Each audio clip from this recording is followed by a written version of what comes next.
When 8th-Dan Aikido master and billionaire heiress Victoria Kane stepped into her pristine dojo that Tuesday evening, she expected the usual reverent silence. What she didn't expect was the janitor who kept mopping, completely ignoring her presence. "Care to spar?" she challenged, her voice cutting through the hushed hall. Michael Rowan looked up from his mop, a single father with calloused hands and quiet eyes, and smiled. "Only if you promise not to cry." In that moment, the marble armor of a woman who controlled empires cracked for the first time in 18 years. If you're watching from anywhere in the world, drop your city in the comments below. I want to see how far this story travels now. Let me take you into a tale of pride loss and the unexpected places where we find our greatest strength. The Kane Metropolitan Dojo stood like a monument to perfection in downtown Seattle, its polished marble floors reflecting the soft glow of traditional paper lanterns. Every surface gleamed, every mat lay precisely aligned, every piece of equipment maintained to museum quality. It was Tuesday, 7:47 p.m., and the evening advanced class was about to begin. Victoria Kane's Maserati pulled into her reserved parking space with the whisper-quiet precision of German engineering. Through the floor-to-ceiling windows, she could see her students already kneeling in Caesar, their white gi pristine, their postures perfect. They knew she would arrive at exactly 7:50 p.m. as she had every Tuesday for the past 3 years. Punctuality, like everything else in Victoria's world, was non-negotiable. At 34, Victoria Kane commanded a business empire worth $2.3 billion. Kane Industries had risen from her grandfather's modest shipping company to a multinational conglomerate spanning technology, real estate, and renewable energy. Forbes had called her the Ice Phoenix, beautiful, untouchable, and rising from the ashes of every competitor who dared challenge her dominance. But here in this dojo, she was something more, something deeper. Victoria Kane was an 8th-Dan master of Aikido, a rank that typically required decades to achieve. She had earned it in 12 years through a combination of natural talent, obsessive dedication, and the kind of ruthless perfectionism that had built her empire. The black belt around her waist wasn't just fabric and cotton. It was a symbol of the only thing in her life that money couldn't buy: mastery earned through sweat, pain, and absolute commitment. She stepped out of her car, her designer athletic wear perfectly tailored, her long auburn hair pulled back in a severe bun that accentuated the sharp angles of her face. Even in workout clothes, Victoria Kane looked like she belonged on the cover of a business magazine. Power radiated from her like heat from a forge. The dojo's entrance doors were crafted from imported Japanese cedar, each plank hand-selected and fitted by master carpenters. They opened silently at her approach, responding to motion sensors that cost more than most people's cars. The familiar scent of tatami mats and incense enveloped her as she stepped inside. "Sensei Kane," her students murmured in unison, their heads bowing in perfect synchronization. 23 advanced practitioners, each one a black belt in their own right, each one treating her arrival like the entrance of royalty. Victoria nodded curtly, her sharp green eyes scanning the training floor with the intensity of a general inspecting troops. Everything was exactly as it should be. The mirrors spotless, the weapons rack organized with military precision, the temperature precisely controlled at 68 degrees. This was her sanctuary, the one place in her world where chaos could not penetrate. But tonight, something was different. In the far corner of the dojo, near the equipment storage area, a man was mopping the floor. He moved with slow, methodical strokes, completely absorbed in his work. The soft swish of the mop across the polished wood created a rhythm that seemed oddly out of place in the reverent silence of the training hall. Victoria's eyes narrowed. The cleaning crew was supposed to finish their work before evening classes began. This was a violation of protocol, a disruption to the sacred atmosphere she had spent years cultivating. The man was tall, but not imposing, probably in his mid-30s, with sandy brown hair that needed a trim and shoulders that spoke of honest labor rather than gym workouts. His janitor's uniform was clean but worn the kind of practical clothing that prioritized function over form. He moved with an economy of motion that struck Victoria as oddly graceful, each stroke of the mop deliberate and efficient. What bothered her most was his complete lack of awareness of her presence. Every person in this building knew who she was. Executives crossed streets to avoid her displeasure. CEOs scheduled their calendars around her availability. Yet this janitor continued his work as if she were invisible. "Excuse me," Victoria called out, her voice carrying the crisp authority that had silenced boardrooms full of men twice her age. The man paused, looked up and smiled. It wasn't the nervous, eager-to-please expression she was accustomed to receiving from service staff. It was calm, unhurried, and somehow amused. "Evening," he said simply, then returned to his mopping. Victoria felt a spark of irritation flare in her chest. She walked across the training floor, her bare feet silent on the polished wood, her students' eyes following her movement with barely concealed fascination. Confrontations were rare in the dojo, and when they occurred, they were usually brief and decisive. "I'm Victoria Kane," she said, stopping just outside the wet area he had been cleaning. "This is my dojo." The man straightened up, leaning on his mop handle. Up close, she could see that his eyes were a warm brown like coffee with cream, and they held a depth that seemed inconsistent with his humble occupation. There were lines around those eyes, the kind that came from smiling often, but also from squinting into harsh light and difficult truths. "Michael Rowan," he replied, extending a hand that was clean despite his work. "Nice to meet you, Ms. Kane." His handshake was firm without being aggressive, calloused without being rough. Victoria found herself momentarily off balance. Most people who worked in her building treated her like a force of nature to be navigated carefully. This Michael Rowan seemed to regard her as simply another person. "Classes begin at 8 o'clock sharp," she said, her voice taking on the edge that made junior executives break into cold sweats. "The cleaning schedule should accommodate that." "Should be done in about 10 minutes, Michael replied, completely unruffled by her tone. "Sorry for the inconvenience." He started to turn back to his work, and Victoria felt something she hadn't experienced in years. Someone was dismissing her. Not through fear or incompetence, but simply because he had a job to finish, and she wasn't going to stop him from finishing it. "Actually," she heard herself saying the words, coming from some impulse she didn't recognize. "Since you're here, would you like to spar?" The silence that fell over the dojo was absolute. 23 black belts held their breath in collective shock. Victoria Kane never invited casual participants to train. The advanced class was reserved for practitioners with years of experience and proven dedication. Asking the janitor to spar was like asking a passerby to conduct the Seattle Symphony. Michael stopped mopping and turned to face her fully. For a moment, Victoria thought she saw something flicker in his expression. Surprise, perhaps, or recognition of some kind. Then that calm smile returned. "That's kind of you to offer," he said.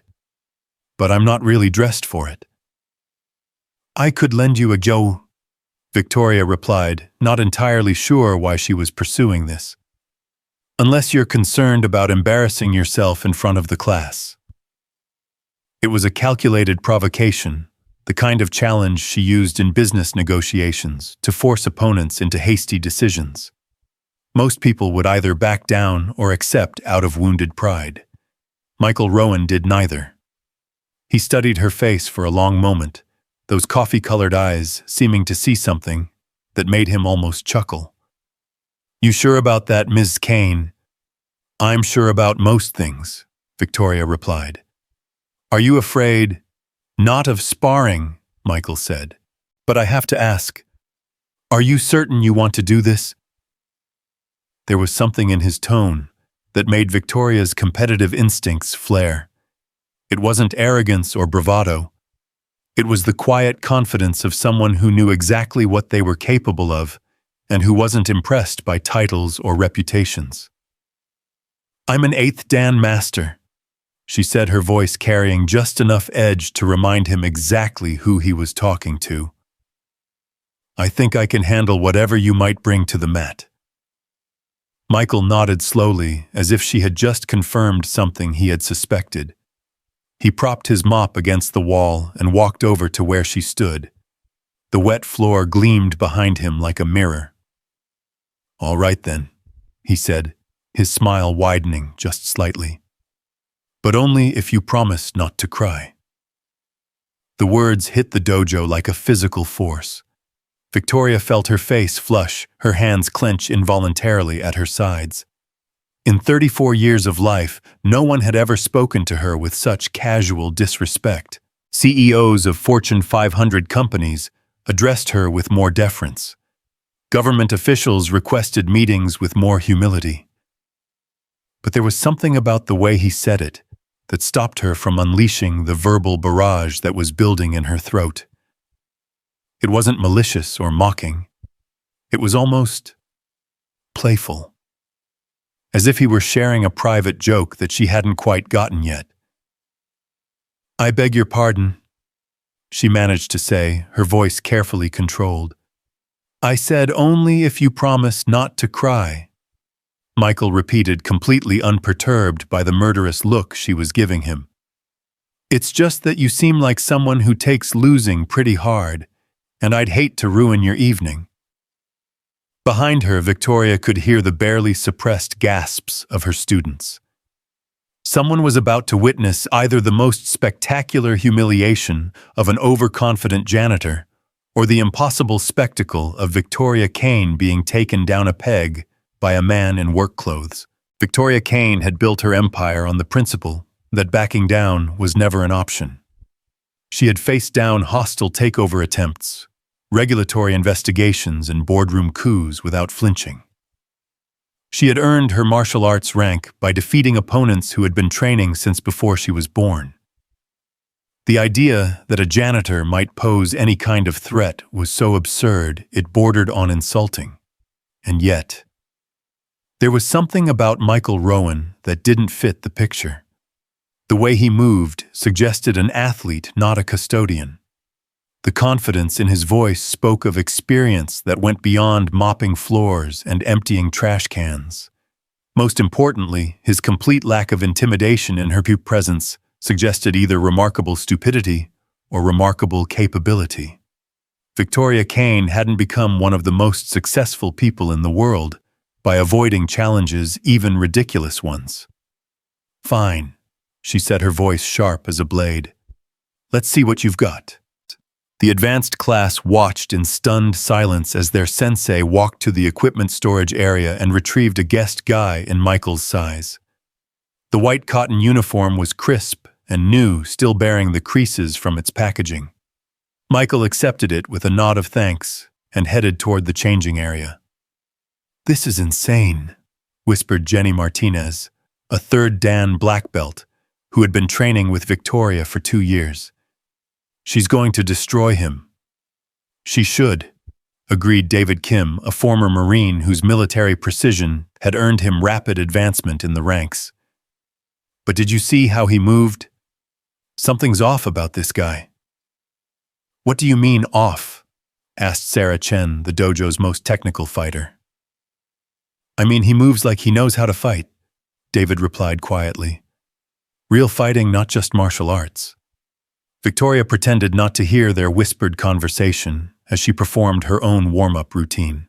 She moved through a series of stretches and basic techniques with fluid precision, her body responding to commands honed by thousands of hours of practice. Her form was textbook perfect, each movement flowing seamlessly into the next. But even as she prepared her body for combat, her mind was racing with questions she couldn't answer. Why had she challenged a complete stranger to spar? Why did his casual dismissal of her status bother her so much? And why did that knowing smile of his make her feel like she was missing something important? Michael emerged from the changing area wearing the borrowed GI, and Victoria felt her first moment of genuine surprise.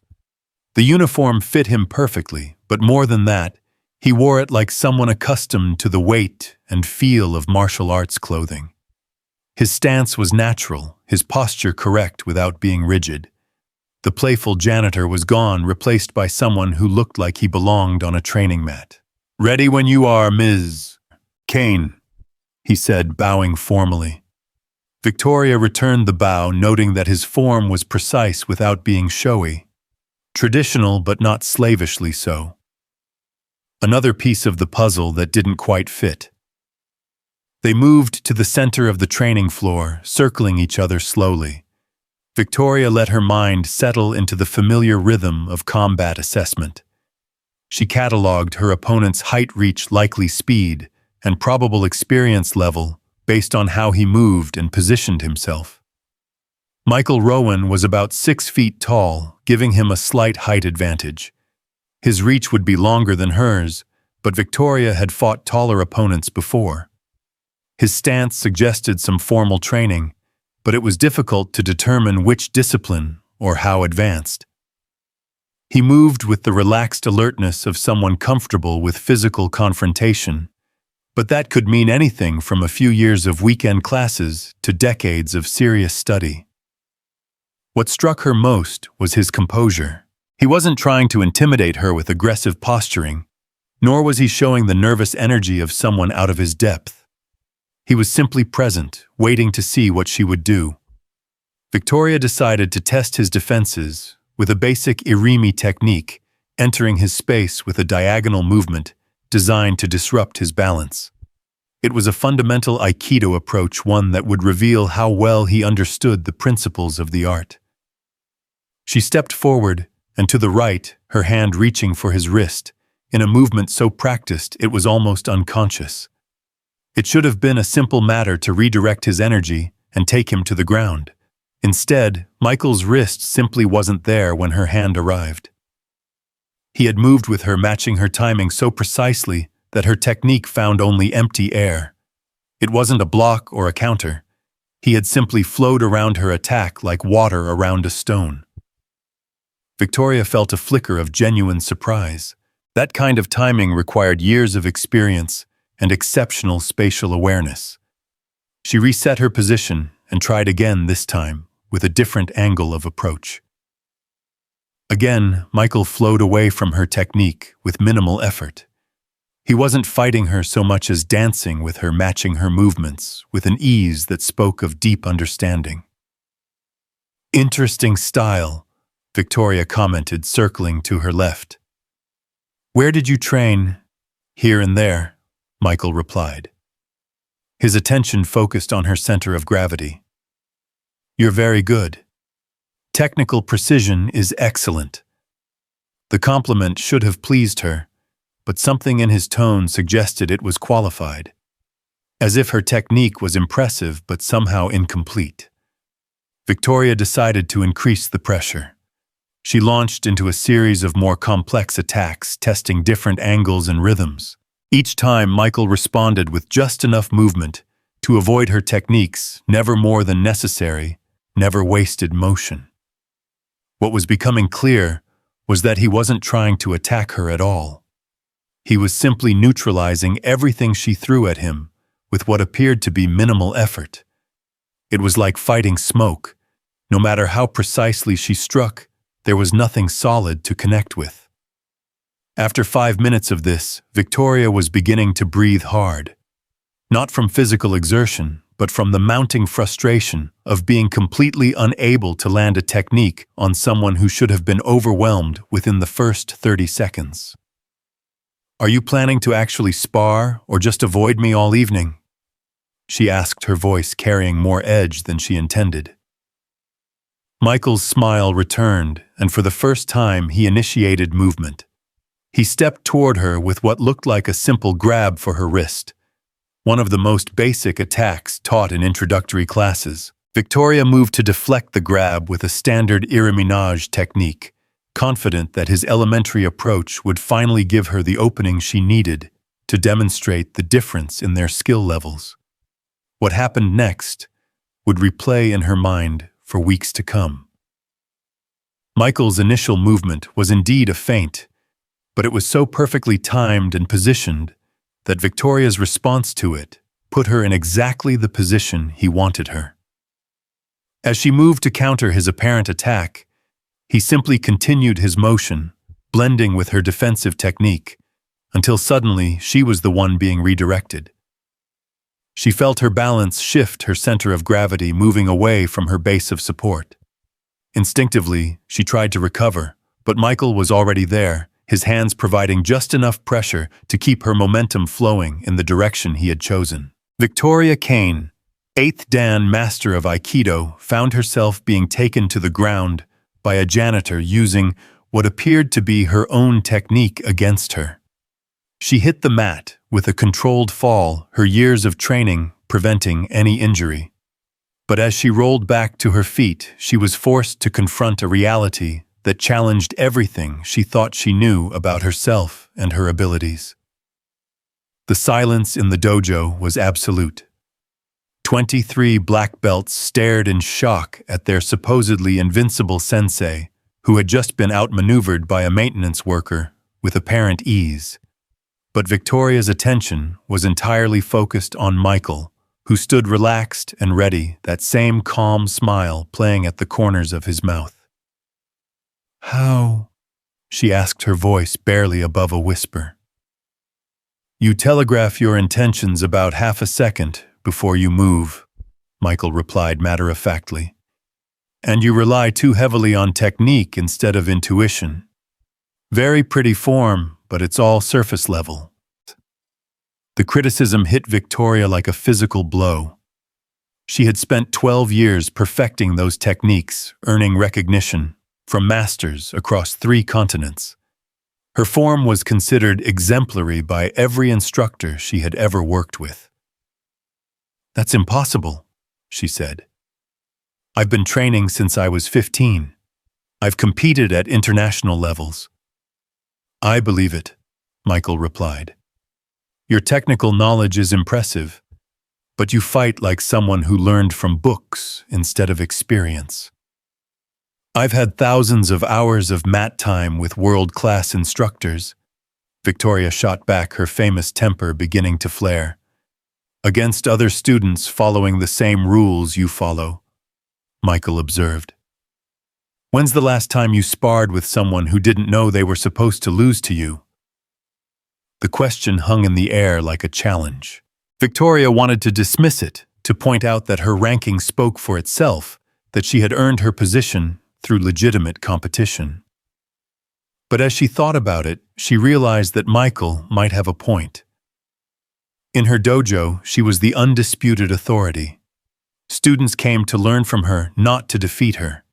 In competitions, opponents knew her reputation and often defeated themselves through intimidation before the match even began. In business, her martial arts background was part of her mystique, but it was never actually tested.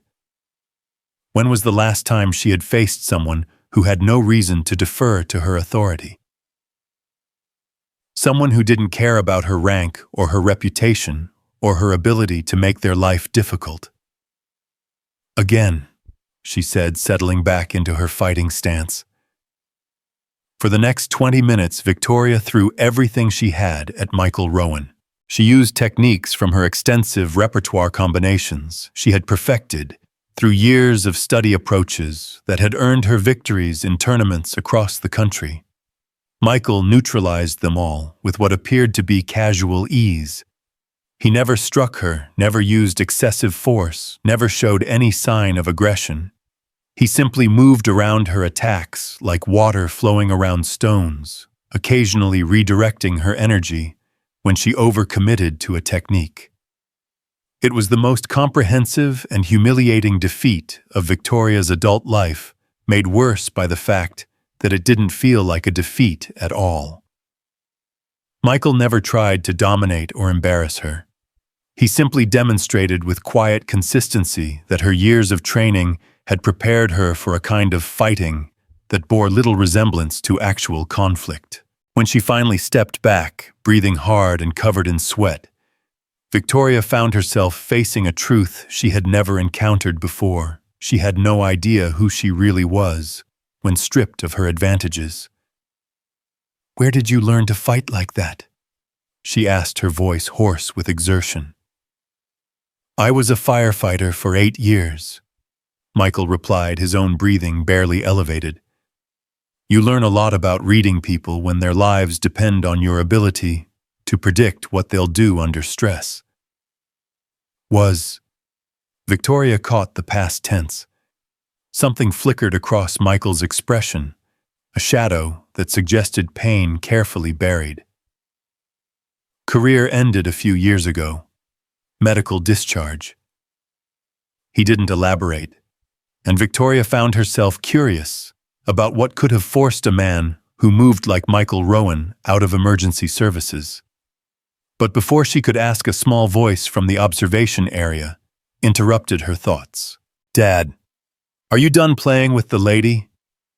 Victoria turned to see a boy, perhaps 7 or 8 years old, standing near the dojo's entrance. He had Michael's sandy brown hair and the same calm, observant eyes. He was wearing a school backpack and holding what appeared to be a folded piece of paper. "Almost Noah," Michael called back. "Give me just a minute." The boy nodded and settled onto one of the benches near the entrance, pulling out a sketch pad and beginning to draw with the focused concentration that children brought to activities that truly captured their interest. "Your son?" Victoria asked. "Yeah," Michael replied, his entire demeanor softening as he looked toward the boy.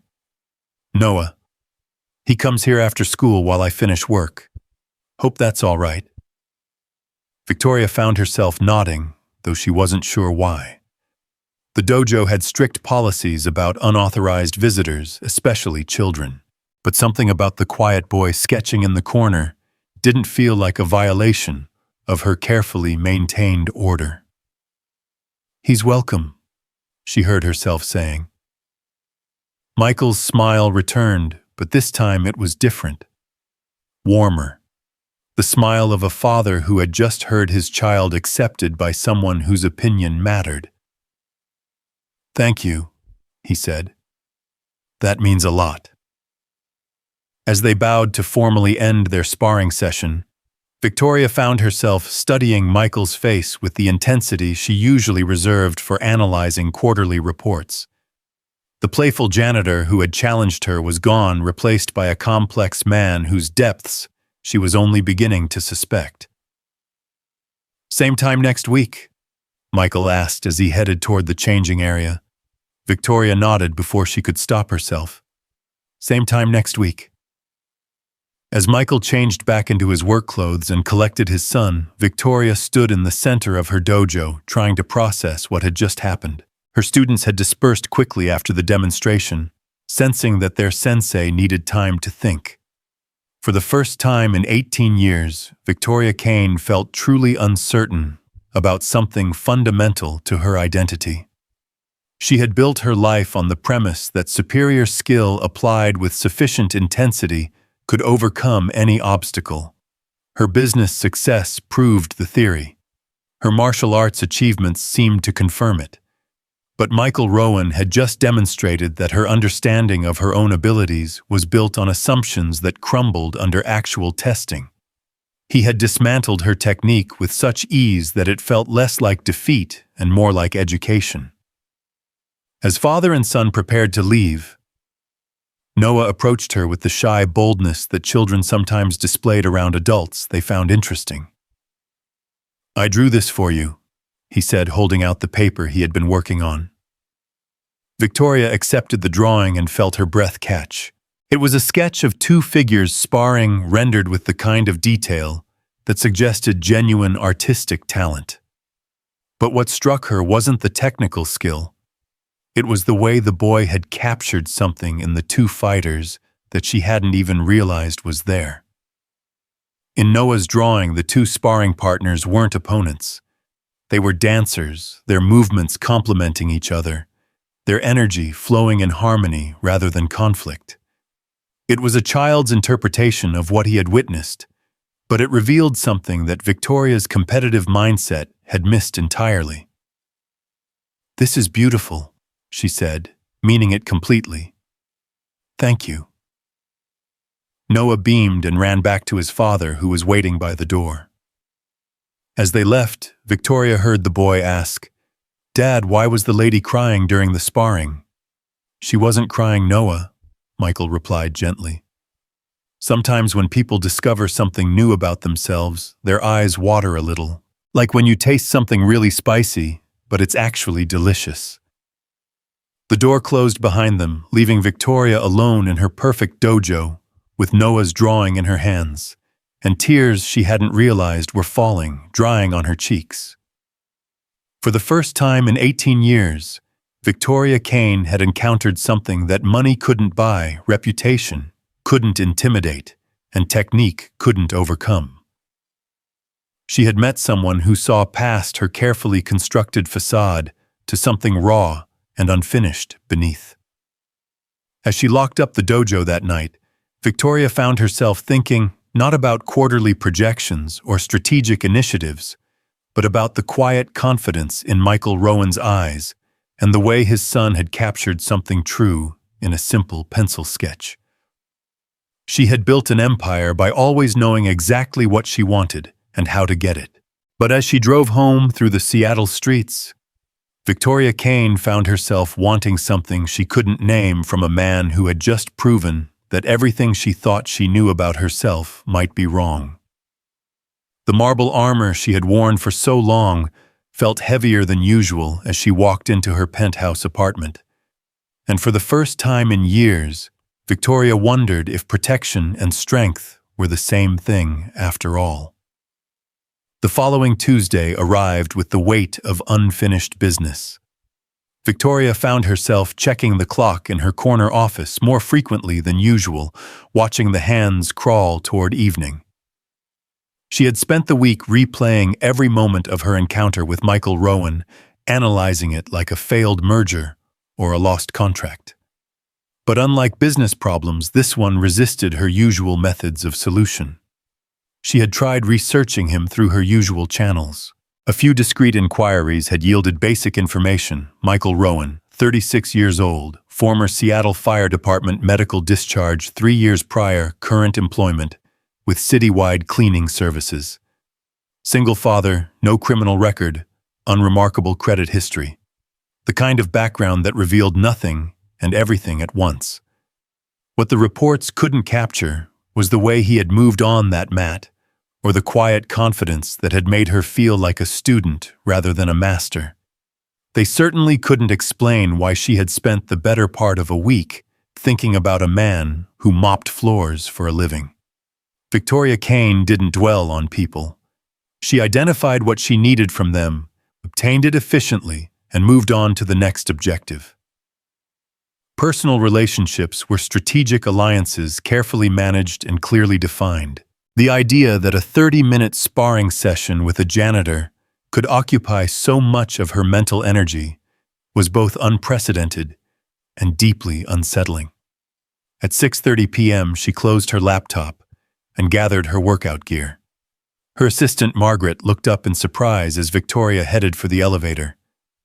"Your dinner with the Chen Industries representatives isn't until 9, Margaret reminded her, "and you have 3 calls to return before then."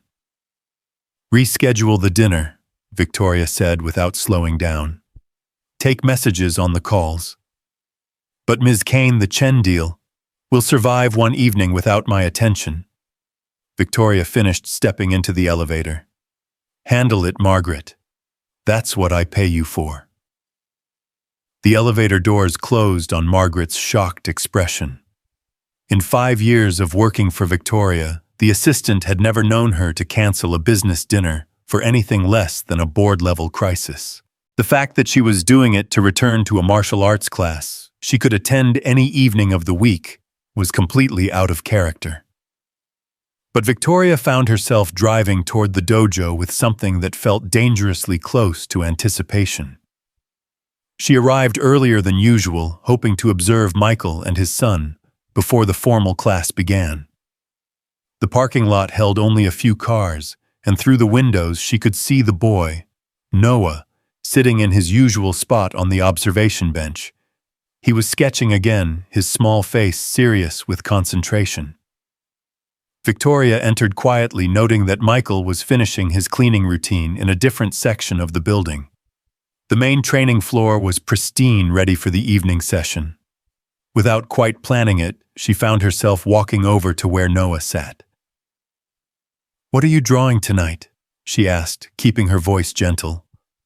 Noah looked up with those thoughtful brown eyes so much like his father's. For a moment, he seemed to be deciding whether she was someone worth talking to. Then he held up his sketch pad. "Cranes," he said simply. "Paper cranes, but I'm trying to figure out how they'd look if they were real." The drawing was remarkably sophisticated for a child his age. He had captured the essence of origami birds in flight, but given them feathers and muscle and the fluid grace of living creatures. It was beautiful and somehow melancholic at the same time. "They're lovely," Victoria said, meaning it. "Do you fold paper cranes too, or just draw them?" "Both," Noah replied. "Dad taught me. He says my mom used to make them when she was sad because folding them made her feel better." The casual reference to his mother hit Victoria unexpectedly. She had assumed Michael was divorced, but the way Noah spoke suggested something more permanent, more final. "Your father sounds like a wise man," she said carefully. "He is," Noah agreed. "But he gets sad sometimes too, especially when he thinks I'm not looking." There was something achingly mature about the boy's observation. Victoria found herself wondering what kind of loss could leave such thoughtful shadows in a child's eyes. "Noah," Michael's voice carried across the dojo as he emerged from the back hallway pushing a utility cart. "You bothering Ms. Kane?" "She asked about my drawings," Noah called back. "I'm not bothering, I'm sharing." Michael's expression softened as he looked at his son, and Victoria caught a glimpse of the deep affection that connected them. It was uncomplicated in a way that made her chest feel tight with something she couldn't name. "Ms. Kane probably has more important things to worry about than your artwork, buddy," Michael said as he approached. "Actually, I don't," Victoria found herself saying. "His drawings are quite remarkable."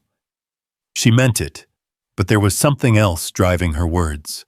A desire to contribute something positive to the quiet conversation between father and son, to be included in their easy intimacy rather than standing outside it like an observer. Michael looked surprised by her interest, but pleased. He gets that from his mother. She was an artist. The past tense confirmed Victoria's suspicion, and she felt a flicker of unexpected sympathy. Was she a professional artist? "Graphic designer," Michael replied. "Freelance work mostly, but she was brilliant at it. Could make anything look beautiful, even boring corporate logos." His smile was warm but edged with old pain. She always said that everything deserved to be seen clearly, even the ugly stuff. Noah had returned to his sketching, but Victoria could tell he was listening to every word. There was a practiced quality to his concentration, as if he had learned to disappear into his art, while the adults talked about things that might be too heavy for direct discussion. "She sounds like someone I would have liked to meet," Victoria said. "Yeah," Michael replied quietly. "She would have liked you too. Sarah always respected people who knew their own minds." The compliment caught Victoria off guard, partly because it felt genuine, and partly because it suggested Michael had been thinking about her character beyond their sparring session. She found herself curious about what conclusions he had drawn. "Speaking of which," Michael continued, "I wasn't sure you'd be back. Last week seemed pretty intense." Victoria felt heat rise in her cheeks. "I don't usually struggle like that. In sparring, I mean." "Didn't look like struggling to me," Michael said. "Looked like learning. There's a difference." His tone was matter-of-fact without condescension or false encouragement. Victoria realized that he was treating her failure not as something embarrassing that needed to be minimized, but as a natural part of growth. It was a perspective she had never encountered in her professional life, where weakness was exploited, and learning moments were seen as vulnerabilities to be hidden. "I've been thinking about what you said," she admitted, "about fighting like someone who learned from books. And I'm not sure what to do with that observation." Michael leaned against the wall, his expression thoughtful. "Can I ask you something? When did you start training?" "I was 15. My father thought martial arts would give me discipline and focus for business." "Did you enjoy it?" Victoria paused, surprised by the question. "I was good at it. I advanced quickly."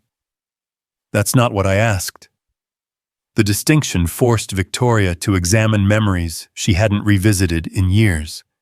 Her early training had been driven by her father's expectations and her own competitive nature. Success had felt good, but enjoyment. That was a more complicated question. "I enjoyed winning," she said finally. "Most people do," Michael replied. "But what about the training itself? The process of learning?" Victoria found herself thinking about those early years trying to separate achievement from experience. "I remember being frustrated a lot, wanting to advance faster than the system allowed, feeling like the other students were holding me back." "You were training to get somewhere instead of training to be present," Michael observed. "It's a common problem with high achievers. You turn everything into a performance instead of an experience." The analysis was uncomfortably accurate. Victoria had approached martial arts the same way she approached everything else, as a series of objectives to be conquered as efficiently as possible. The idea of training for its own sake without a specific goal in mind felt alien and somehow wasteful. "Is that what you were doing?" she asked. "Last week, I mean. Teaching me to be present." Michael's smile returned. "I was sparring with you. What you learned was up to you." Other students began arriving for the evening class, and Victoria found herself reluctant to end the conversation. There was something about Michael's perspective that challenged assumptions she hadn't even realized she was making. But the demands of teaching called, and she moved to prepare for the formal session. As the class progressed through warm-ups and basic techniques, Victoria found herself watching Michael and Noah from the corner of her eye. The boy had put away his sketch pad and was observing the training with quiet attention. Occasionally, he would shift position to get a better view of a particular technique, his movements unconsciously mirroring some of what he saw. "He's interested," Victoria commented to Michael during a brief break between exercises. "Very," Michael agreed. "But I'm not sure this is the right environment for him." Victoria looked around the dojo, trying to see it through a child's eyes. Her adult students were serious and focused, treating their training with the reverence of a religious practice. It was an atmosphere that demanded maturity and self-discipline. "There are children's programs," she offered. "I don't teach them personally, but we have qualified instructors." "It's not about qualification," Michael said carefully. "It's about fit. Noah's been through a lot. He needs something gentler than most martial arts programs offer." Victoria found herself thinking about the boy's drawings, the way he captured emotional nuance in simple pencil strokes. There was a sensitivity there that might not thrive in a typical children's class, with its emphasis on discipline and achievement. What if he just observed for a while, she suggested. No pressure to participate, just exposure to the environment. Michael looked surprised by the offer. You'd be okay with that? I think your son sees things most people miss, Victoria replied. That kind of perspective might be valuable to have around. It was an unusual arrangement completely outside her normal protocols. But something about Noah's quiet presence felt like it belonged in the dojo, even if she couldn't articulate why. After class, as students filtered out, and Michael returned to his cleaning duties, Victoria found herself lingering. She went through her own training routine, practicing kata with the precision that had earned her recognition across 3 continents. But tonight, Michael's words echoed in her mind. You fight like someone who learned from books instead of experience. She tried to feel the movements rather than simply execute them, to be present in her body, instead of focused on perfect form. It was surprisingly difficult. Her mind kept wanting to analyze and critique, to measure her performance against established standards. You're thinking too hard, Michael observed from across the room. Victoria paused mid-technique. Excuse me, that kata. You're performing it instead of experiencing it, like you're afraid someone's going to grade you. The observation stung because it was accurate.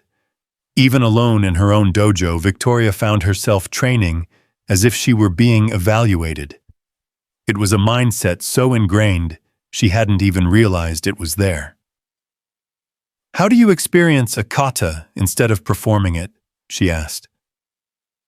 Michael set down his cleaning supplies and walked onto the training floor. Mind if I show you something? Victoria nodded, curious despite herself. Pick a kata you know well, Michael said. Something you could do in your sleep. Victoria chose a basic form, one she had learned in her first year of training. Her muscle memory could execute it flawlessly, without conscious thought. Now close your eyes and do it again, Michael instructed. But this time, don't think about the movements. Think about why they exist, what they're defending against what they're trying to accomplish. Victoria closed her eyes and began the kata again. Without the ability to check her form in the mirrors, she had to rely on internal awareness. She tried to imagine the attacks her movements were designed to counter the spaces she was trying to control. Feel the application. Michael's voice guided her. Each movement has a purpose beyond looking correct. Find that purpose. As Victoria progressed through the form, something shifted in her awareness. The movements began to feel less like choreography and more like conversation. Responses to threats she could almost sense in the darkness behind her closed lids. Her technique remained precise, but it gained a fluidity that felt more organic, more alive. When she finished and opened her eyes, Michael was nodding approvingly. Better. You were actually fighting instead of dancing. Victoria felt oddly breathless, as if the kata had required more energy when performed with intention than when executed purely for form. That felt different. Most people learn martial arts backwards, Michael explained. They start with the movements and hope to understand the applications later. But the movements only make sense when you understand what you're trying to accomplish. Is that how you learned? Michael's expression grew distant. I learned the hard way. Life or death situations don't give you time to remember the proper technique. You do what works, or you don't go home. There was something in his tone that made Victoria want to ask more questions, but also warned her not to push. Whatever experiences had shaped Michael's understanding of combat were clearly painful ones. The fire department, she asked gently. Among other things. Michael's smile returned, but it was edged with something she couldn't identify. Let's just say I had some very effective teachers. Before Victoria could respond, Noah appeared at the edge of the training floor. He had been sitting so quietly that she had almost forgotten he was there. "Dad," he said softly. "It's time." Michael glanced at the clock and nodded. "Right. Sorry, Noah. Lost track of time." As father and son prepared to leave, Noah approached Victoria with another folded paper. This time it wasn't a drawing, but an origami crane perfectly formed from what looked like notebook paper. "This is for you," he said. "Dad says giving someone a crane means you want them to be happy." Victoria accepted the delicate paper bird, struck by the precision of its folds and the thoughtfulness of the gesture. "Thank you, Noah. This is beautiful." The boy smiled, the first completely uninhibited expression she had seen from him, and ran back to his father. As they headed for the door, Victoria heard Noah ask, "Dad, why does the lady always look sad when she thinks no one's watching?" Michael's response was too quiet for her to hear, but she saw him glance back at her with an expression that suggested Noah's observation had surprised him too. After they left, Victoria stood alone in her dojo, holding a paper crane and feeling like something fundamental had shifted in her understanding of herself. A child had seen through her carefully maintained facade to something she hadn't even realized was visible. The idea that her sadness was apparent to an 8-year-old boy was both humbling and terrifying. She walked to her office and placed the crane on her desk, next to Noah's drawing from the previous week. The two pieces of art seemed to anchor something in the sterile perfection of her workspace, adding warmth to a room designed for intimidation and control. Victoria found herself thinking about Sarah Rowan, the woman who had taught her son to fold cranes when he was sad. What kind of person created beauty as a response to pain? What kind of mother raised a child who could see sadness in strangers and respond with gifts, more importantly? What kind of loss had taken such a person from the world and left her husband and son to navigate grief alone? As Victoria locked up the dojo that night, she realized that her questions about Michael Rowan had multiplied rather than diminished. Each answer revealed new mysteries, new depths to explore. For someone who prided herself on understanding people quickly and completely, the complexity of this quiet man and his thoughtful son was both frustrating and fascinating. The drive home took her through the heart of Seattle, past the gleaming towers that housed her various business interests. Normally, the sight of her empire filled Victoria with satisfaction and purpose. Tonight, the buildings seemed like monuments to something she was beginning to question. She had built her life on the premise that strength meant control, that success meant domination, that vulnerability was weakness to be hidden or eliminated. But Michael Rowan seemed to operate from entirely different assumptions. His strength was quiet rather than forceful, his success measured in his son's well-being rather than external achievements. Most unsettling of all, his willingness to acknowledge pain and loss, to fold paper cranes when sad, suggested a kind of courage that Victoria had never considered. The courage to be present with difficult emotions rather than conquering or avoiding them. In her penthouse apartment, surrounded by the trappings of her success, Victoria found herself studying Noah's paper crane by the light of the city skyline. The delicate folds seemed impossibly precise for a child's hands. But more than that, they represented a philosophy she was only beginning to understand. Creating beauty in response to sadness, finding strength in gentleness, offering gifts instead of taking victories. For the first time in 18 years, Victoria Kane wondered if she had been measuring her life by the wrong standards entirely. And for the first time since she was 15 years old, she found herself curious about what she might discover if she stopped performing long enough to actually experience what it meant to be herself. The paper crane sat on her nightstand as she fell asleep, a small reminder that some kinds of strength required no armor at all. The paper crane had become a talisman of sorts, sitting on Victoria's desk, where she could see it during board meetings and conference calls. 3 weeks had passed since Noah had given it to her, 3 weeks of Tuesday evenings that had begun to reshape her understanding of strength and vulnerability. She found herself looking forward to those sessions with an anticipation that felt foreign and somehow dangerous. On this particular Tuesday, Victoria arrived at the dojo to find an unexpected crowd. Word had spread through Seattle's martial arts community about the Kane Dojo's advanced program, and tonight brought visitors from 3 other schools. Among them was Sensei Hiroshi Tanaka, a 7th-Dan master whose reputation for technical perfection was matched only by his reputation for crushing egos.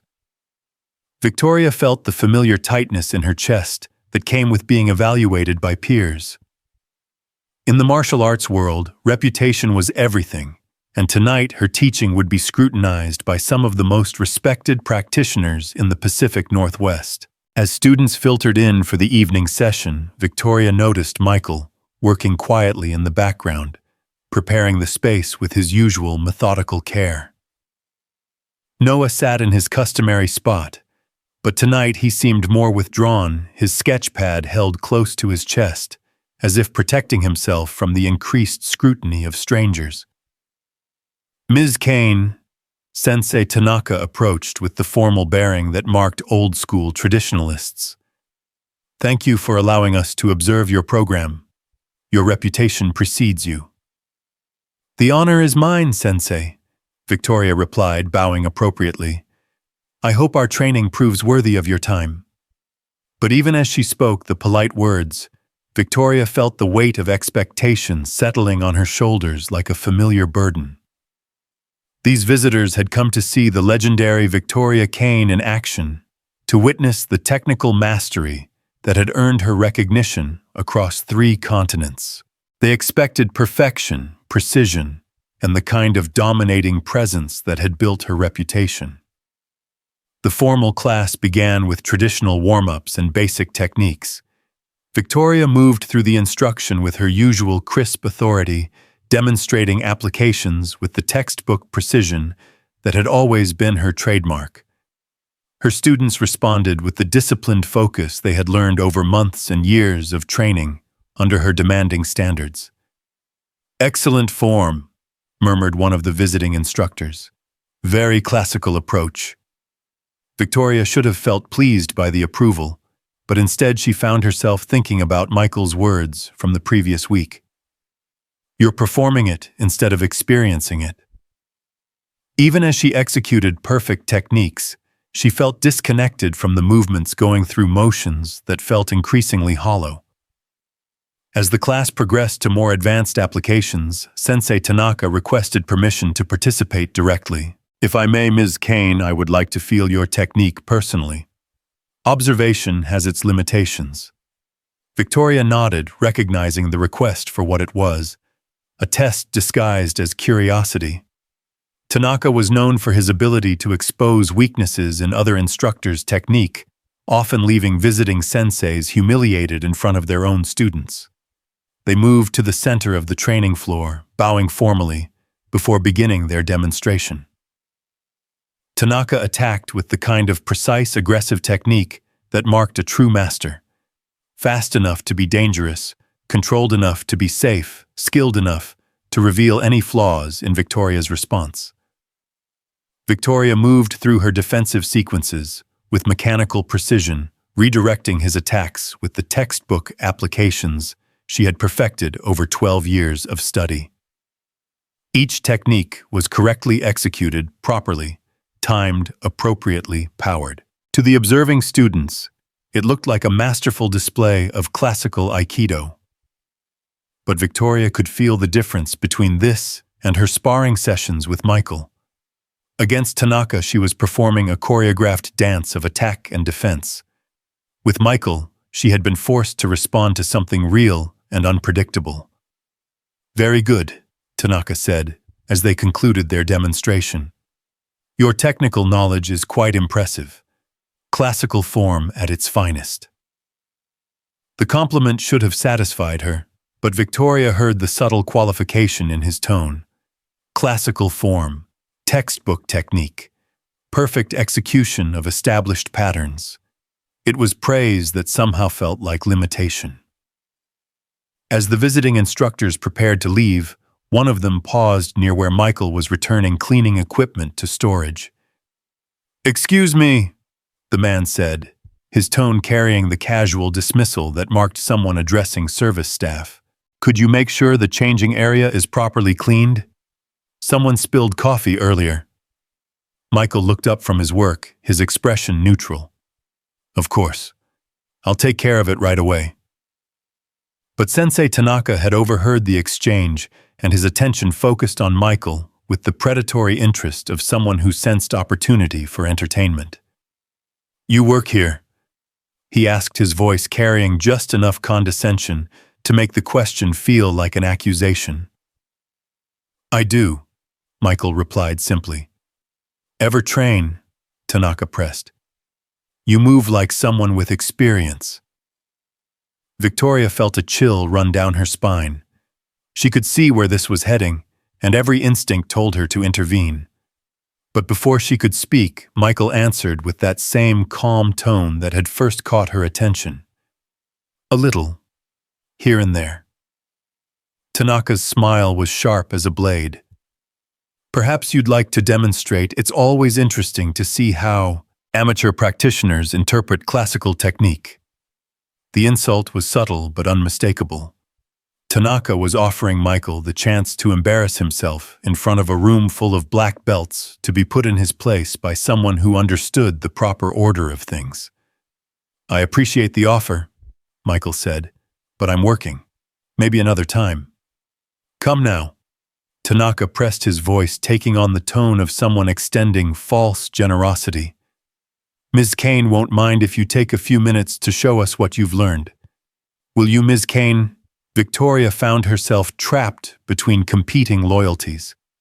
Refusing Tanaka's request would seem protective of her employee, implying weakness, but allowing it felt like throwing Michael to the wolves for the entertainment of visitors who had already seen what they came to see.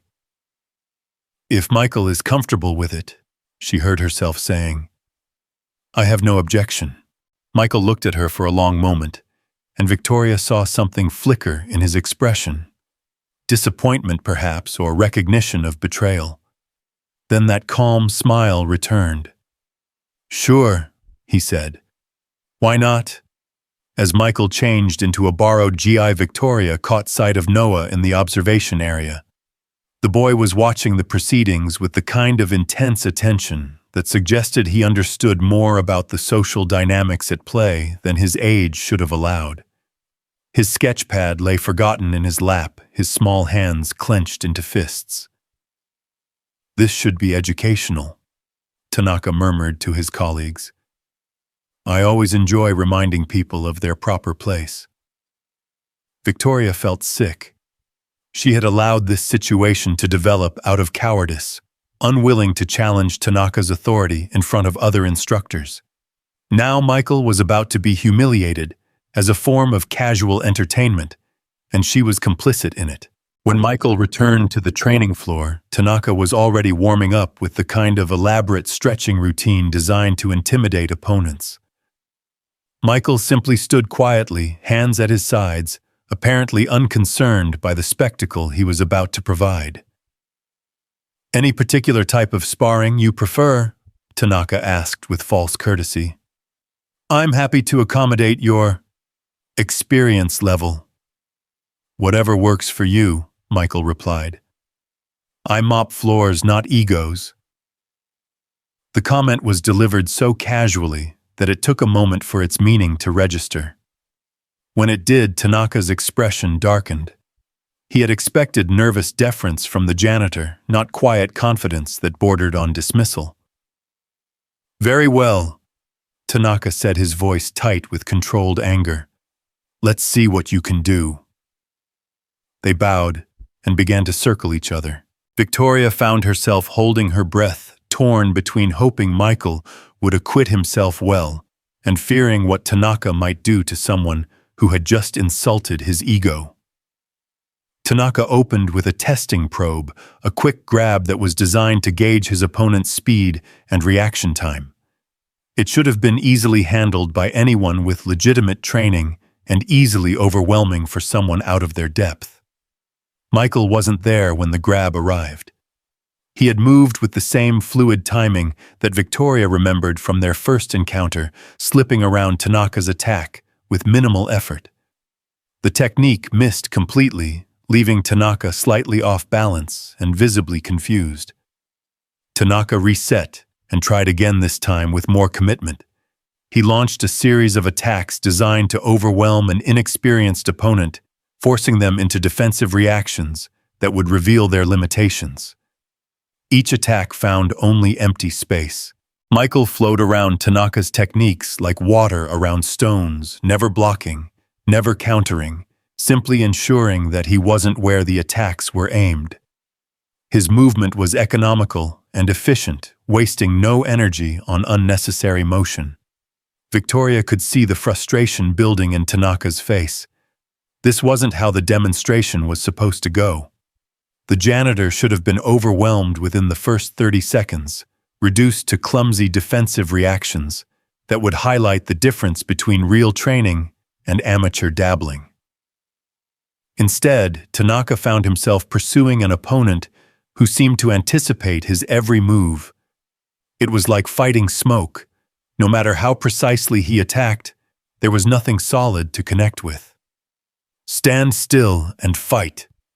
Tanaka snapped, his carefully maintained composure beginning to crack. "I am fighting," Michael replied, his breathing still calm and controlled. "You're just attacking where I was, not where I am." The observation was delivered without malice, but it cut Tanaka's pride like a razor. He was being made to look foolish by a maintenance worker in front of colleagues who would carry the story back to dojos across the city. Tanaka's next attack came with real aggression behind it, the kind of force that could cause serious injury if not properly controlled. Victoria started to move forward, ready to intervene, but Michael had already responded. What happened next would replay in Victoria's mind for months to come. Michael didn't avoid this attack.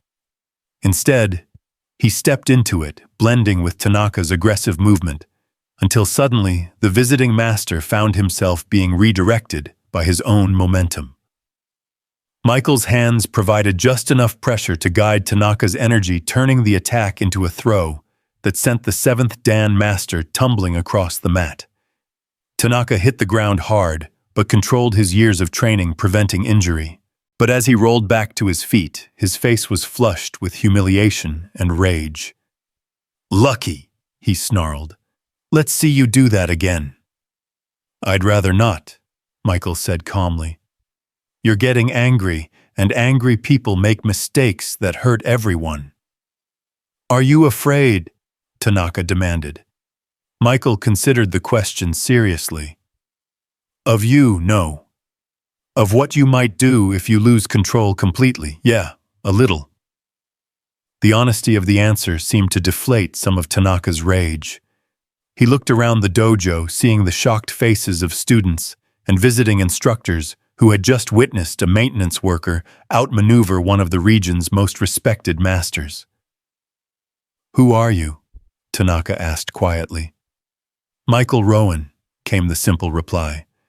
"And I really do need to get back to work now." As Michael bowed and walked toward the changing area, Victoria found herself studying the faces of the visiting instructors. They looked like people trying to process something that didn't fit their understanding of how the world worked. Tanaka himself seemed torn between admiration and humiliation, unsure how to react to being so thoroughly outclassed by someone he had expected to dominate. "Where did you find him?" one of the visitors asked Victoria quietly. "He found me," Victoria replied, realizing as she said it that it was completely true. After the visitors left, Victoria found herself alone in the dojo with Michael and Noah. The boy had returned to his sketching, But Victoria could see the tension in his small shoulders, the way he held his pencil too tightly. "I'm sorry," she said to Michael as he finished changing back into his work clothes. "I should have stopped that." "Why?" Michael asked. "Tanaka needed to learn something and I needed to be reminded of something." "What did you need to be reminded of?" Michael was quiet for a long moment, his attention focused on Noah. That protecting what matters sometimes means accepting consequences you'd rather avoid. Victoria followed his gaze to his son, understanding suddenly that Michael's demonstration hadn't been about pride or proving himself. It had been about showing Noah that strength could be quiet, that dignity didn't require aggression, that sometimes the best way to deal with bullies was to let them defeat themselves. "Noah," Victoria called softly, "what are you drawing tonight?" The boy looked up, his eyes bright with unshed tears. "My dad," he said, "being brave." Victoria felt her throat tighten. The child had seen through the adult politics to the essential truth of what had just occurred. His father had faced down a bully not for his own ego, but to teach his son that quiet strength was still strength. "Can I see it?" Victoria asked. Noah brought his sketch pad over, and Victoria found herself looking at another masterpiece of childhood perception. He had drawn his father in the moment of redirecting Tanaka's attack, but he had captured something that the adult observers had missed. In Noah's drawing, Michael wasn't fighting at all. He was dancing, moving in harmony with forces larger than himself, finding strength in flexibility rather than resistance. "Your dad is very brave," Victoria agreed, "and very wise. He gets sad sometimes," Noah said, echoing his words from previous weeks. "But he's never scared." Victoria looked at Michael, who was pretending not to listen while organizing cleaning supplies. She wondered what experiences had shaped a man who could face down trained fighters without fear, but who carried sadness like a weight that never quite lifted. "Noah," she said carefully, "would you like to learn some of what your father knows? Not the fighting part, but the dancing part." The boy's eyes widened. "Could I?" Victoria looked at Michael, who had stopped pretending not to listen. "I was thinking we might try something different. Less formal instruction, more exploration. Focus on movement and awareness rather than technique and tradition." "You'd do that?" Michael asked, surprise evident in his voice. "I think your son has things to teach us too," Victoria replied. "About seeing clearly, about finding beauty in difficult situations." Michael was quiet for a long moment, studying her face as if trying to determine whether her offer was genuine. It would have to be different from regular classes. Noah's been through. He needs gentleness more than discipline. "Then we'll be gentle," Victoria said simply. As they prepared to leave that night, Noah approached Victoria with another origami crane. This one was folded from colored paper, bright yellow, like sunshine. "This one's for being kind to my dad," he said. "The yellow means happiness." Victoria accepted the crane, adding it to the small collection that was growing on her desk. "Thank you, Noah. You know, I think I'd like to learn how to fold these myself." "It's easy," Noah said. "You just have to remember that every fold matters, even the small ones." After they left, Victoria stood alone in her dojo thinking about folds that mattered and strength that didn't require armor. The encounter with Tanaka had revealed something about herself that she didn't particularly like. A willingness to sacrifice others to maintain her own position, a cowardice dressed up as political necessity. But it had also shown her something else.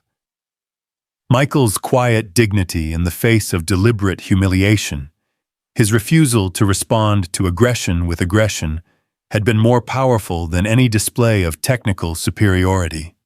He had won without fighting, had defended without attacking, had taught without lecturing. Most importantly, he had shown his son that strength and gentleness weren't opposites, but partners, that the highest form of courage was the willingness to remain true to yourself even when others tried to diminish you. As Victoria locked up that night, she found herself thinking about the difference between performing strength and embodying it. For 18 years, she had built her life around the performance, creating an image of invulnerability that kept the world at a safe distance. But watching Michael move through Tanaka's attacks like water through stone, she had seen what authentic strength looked like. It didn't need to announce itself or prove its worth. It simply existed quiet and unshakable, present in moments of testing and gentle in moments of teaching. The drive home took Victoria through neighborhoods she rarely visited, areas where people lived smaller lives than her penthouse existence allowed. She found herself wondering about the families behind the lighted windows, the ordinary struggles and quiet victories that never made it into business magazines or success stories. Somewhere in one of these neighborhoods, Michael Rowan was tucking his son into bed, perhaps folding paper cranes together or talking about the lessons of the evening. Their apartment wouldn't have marble floors or designer furniture, but it would have something Victoria's penthouse lacked: the warmth that came from love given freely and strength shared generously. For the first time in her adult life, Victoria Kane found herself envying someone who had less money, less power, and fewer options than she did. Not because she wanted to trade places, but because she wanted to understand how someone could carry loss with such grace, how they could face humiliation with such dignity, how they could teach strength through gentleness rather than dominance. The yellow crane sat on her nightstand beside its white predecessor, two small reminders that happiness and sadness could exist in the same space, that strength could be folded from something as delicate as paper and as simple as kindness. As she fell asleep that night, Victoria found herself wondering what it would feel like to stop performing her life and start living it instead. The question followed her into dreams where she moved like water and folded light into birds that could carry away all the sadness she had been too afraid to acknowledge. The dreams stayed with Victoria for days, fragments of movement and light that lingered at the edges of her consciousness during board meetings and conference calls. She found herself distracted in ways that would have been unthinkable just weeks before her attention, drifting from profit margins to paper cranes, from quarterly projections to the quiet wisdom in a child's eyes. By Friday, she had made a decision that surprised even her. Instead of her usual weekend routine of reviewing reports and preparing for the coming week, Victoria found herself at a craft store in downtown Seattle, standing in front of displays of origami paper with the bewildered expression of someone venturing into completely foreign territory.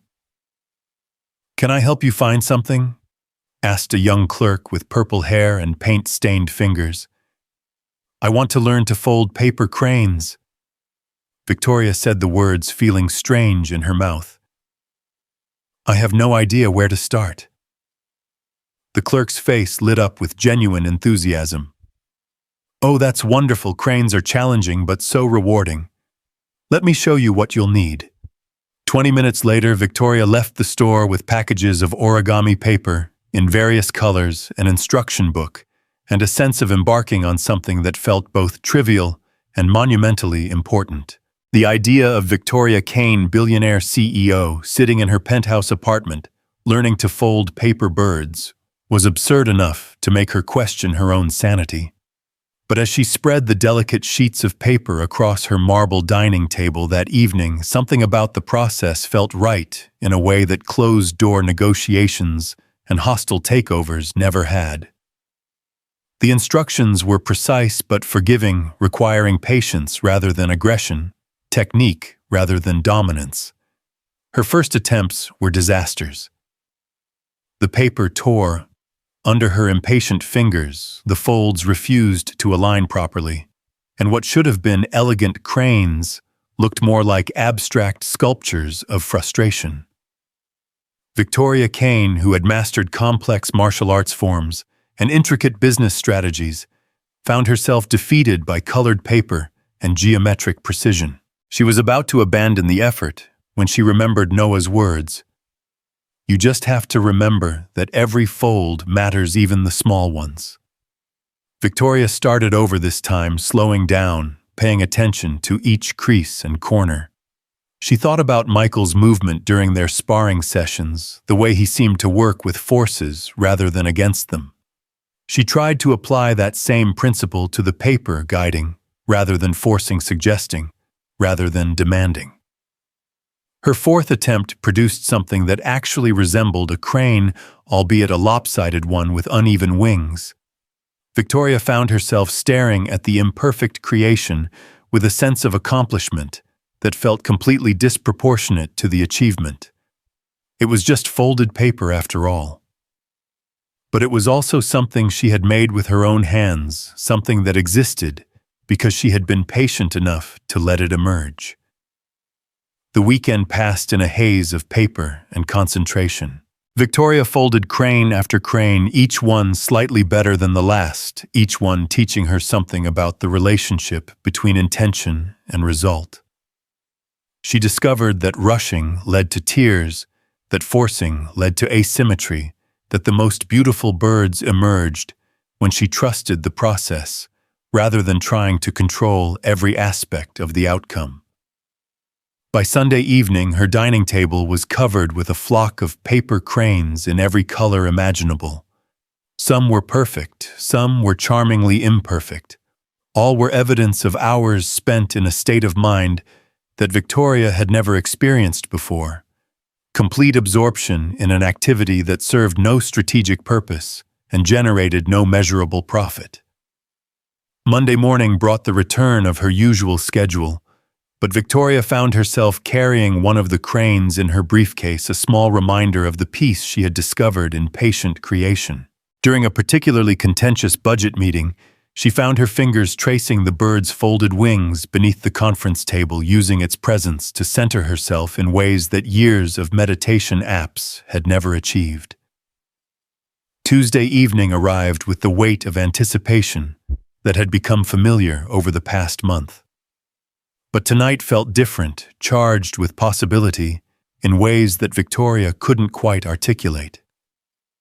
She arrived at the dojo early, her gym bag containing not just workout clothes, but a small package of origami paper and 3 of her weekend's creations.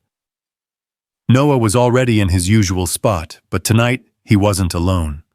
A girl about his age sat beside him, their heads bent together over his sketch pad, in the kind of intense collaboration that marked true friendship.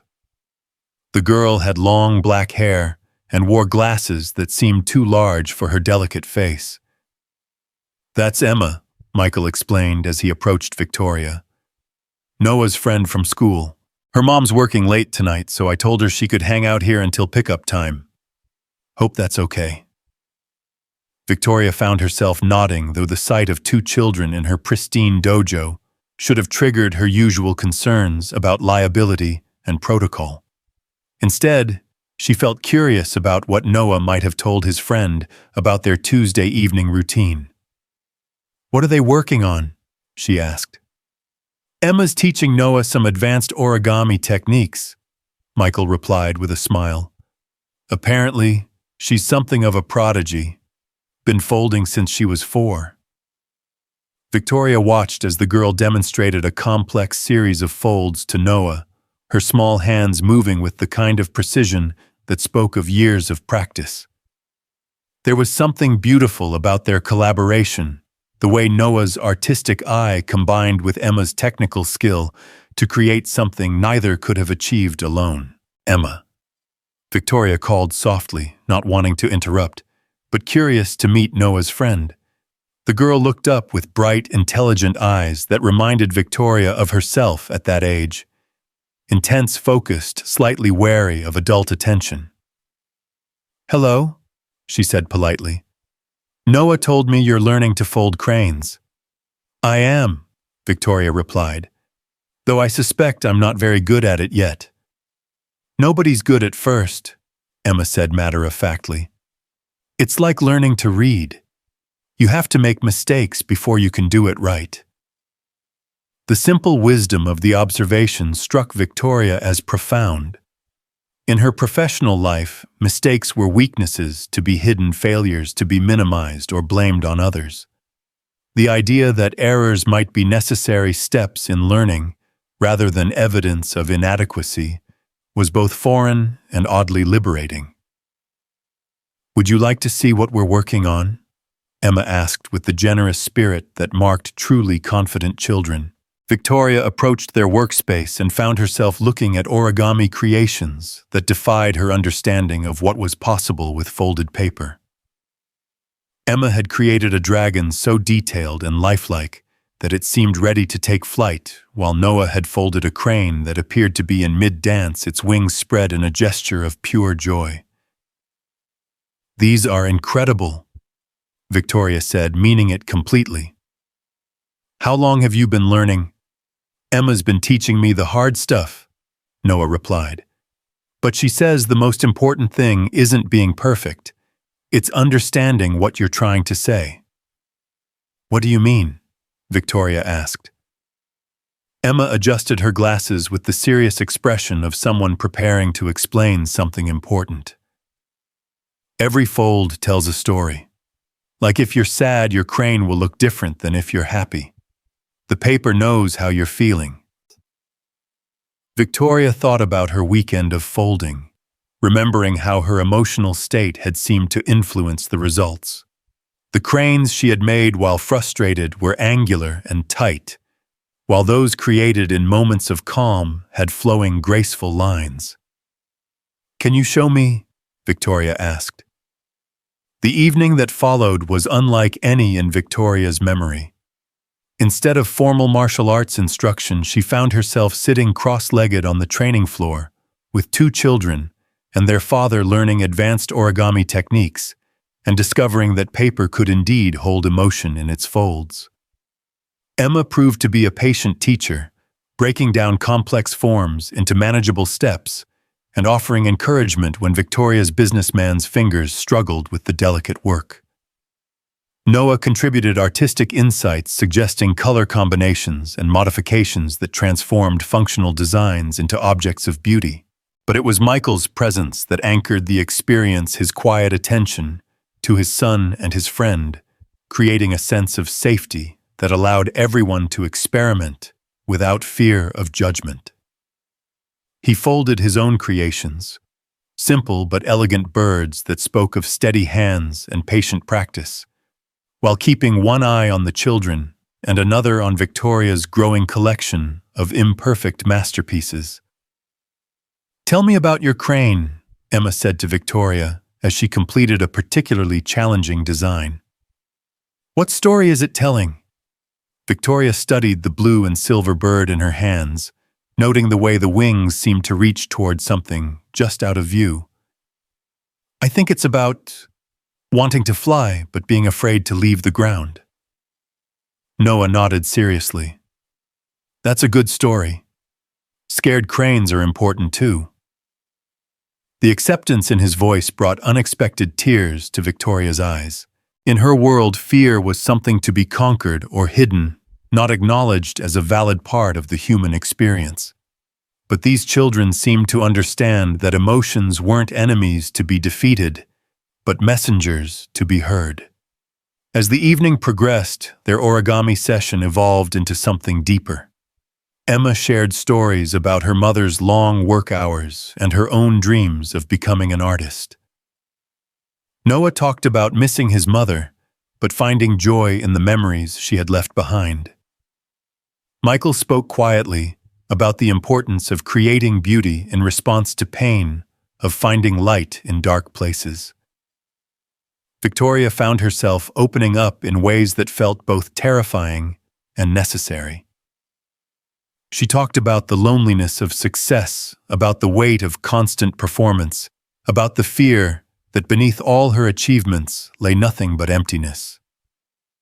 "Maybe that's why you like folding cranes," Emma suggested with the directness that only children could manage. "Because they're beautiful, but also sad, and sometimes being both things at once is the most honest way to be. The observation hit Victoria like a physical blow, not because it was harsh, but because it was true. She had spent so many years trying to be one thing, strong, successful, invulnerable, that she had forgotten it was possible to be multiple things simultaneously. "I think you're very wise, Emma," Victoria said. "My mom says wisdom is just being willing to see things clearly even when they're complicated." Emma replied, then returned her attention to teaching Noah a new folding technique. As the official class time arrived, and adult students began filtering in, Victoria found herself reluctant to end their impromptu origami session. But the demands of teaching called and she moved to prepare for the formal training. Tonight's class proceeded with unusual energy. Perhaps influenced by the creativity that had filled the early evening, Victoria found herself encouraging experimentation rather than demanding perfect replication. She invited students to explore applications, rather than simply memorizing forms to find their own paths through techniques, rather than following predetermined patterns. "Sensei," asked David Kim during a break between exercises, "you seem different lately, more flexible." Victoria considered the observation. "I've been learning some things about the relationship between structure and creativity, about the importance of understanding principles rather than just memorizing patterns." "From the books you mentioned last month?" asked Sarah Chen. "From some unexpected teachers," Victoria replied, glancing toward the observation area where Noah and Emma had returned to their collaborative art-making. As the class concluded and students began to leave, Victoria noticed that Michael was taking longer than usual with his end-of-evening duties. When the last student had gone, she found him in the equipment storage area sitting on the floor, with his back against the wall and his head in his hands. "Michael," Victoria approached cautiously, recognizing the posture of someone carrying more weight than they could bear. "Are you all right?" He looked up with eyes that held a depth of sadness she had glimpsed before, but never seen so clearly. "Just tired," he said, but his voice carried the kind of exhaustion that sleep couldn't cure. "Is it Noah? Is he okay?" "Noah's fine," Michael replied quickly. "Better than fine, actually. Tonight was good for him. It's just—" He trailed off, leaving the sentence hanging between them like an unfinished origami fold. Victoria found herself settling onto the floor beside him, abandoning the formal distance she usually maintained with employees. "It's just what?" she asked gently. Michael was quiet for a long moment, staring at his hands, as if they held answers to questions he didn't know how to ask. "Do you ever feel like you're failing at the most important job you'll ever have?" The question caught Victoria off guard both because of its vulnerability and because of how closely it echoed her own recent self-doubts. "You mean parenting?" "Sarah was the artist," Michael said, his voice barely above a whisper. "She was the one who knew how to nurture creativity, how to help Noah see beauty in everything. I fix things that are broken and clean up messes. I don't know how to be enough for him." Victoria felt her heart break for this man, who had seemed so strong, so certain of his place in the world. "Michael, your son adores you. Anyone can see that." "But is adoration enough?" Michael asked. "Tonight, watching him with Emma, seeing how he lit up when you paid attention to his art, I realized how much he's been missing. The kind of creative support his mother would have given him. The kind of person who understands that making beautiful things matters." "You fold cranes with him," Victoria pointed out. "You taught him that art can heal sadness." "Sarah taught me that," Michael corrected. "I'm just passing along her wisdom. But what happens when Noah outgrows what I can give him? What happens when he needs more than I know how to provide?" Victoria found herself thinking about Emma's earlier observation about the importance of being multiple things at once. Maybe the answer isn't about being enough by yourself. Maybe it's about building a community of people who can offer different kinds of support. Michael looked at her with surprise. Is that an offer? The question hung in the air between them, loaded with implications that Victoria hadn't fully considered when she spoke. Was she offering to be part of Noah's support system? Was she suggesting a relationship that extended beyond Tuesday evening encounters? I think, Victoria said carefully, that Noah has taught me as much as I could ever teach him, and I think there's value in learning from each other, in creating spaces where different kinds of wisdom can flourish. Even though I'm just the janitor and you're the billionaire CEO, Michael asked, but there was humor in his voice now rather than bitterness.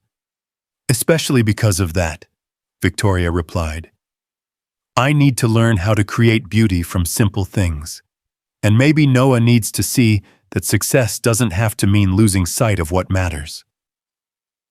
They sat in comfortable silence for a while, two people who had found themselves in unexpected territory, navigating the space between professional boundaries and personal connection.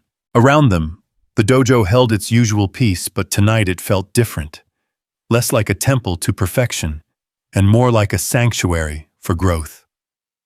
Victoria, Michael said finally, using her first name for the first time since they had met. Would you like to get coffee sometime? Not here, not as teacher and janitor, just as people who are figuring things out. The invitation was simple but loaded with possibility. Victoria found herself thinking about all the reasons she should salt no. The complications it would create, the professional boundaries it would blur, the vulnerability it would require.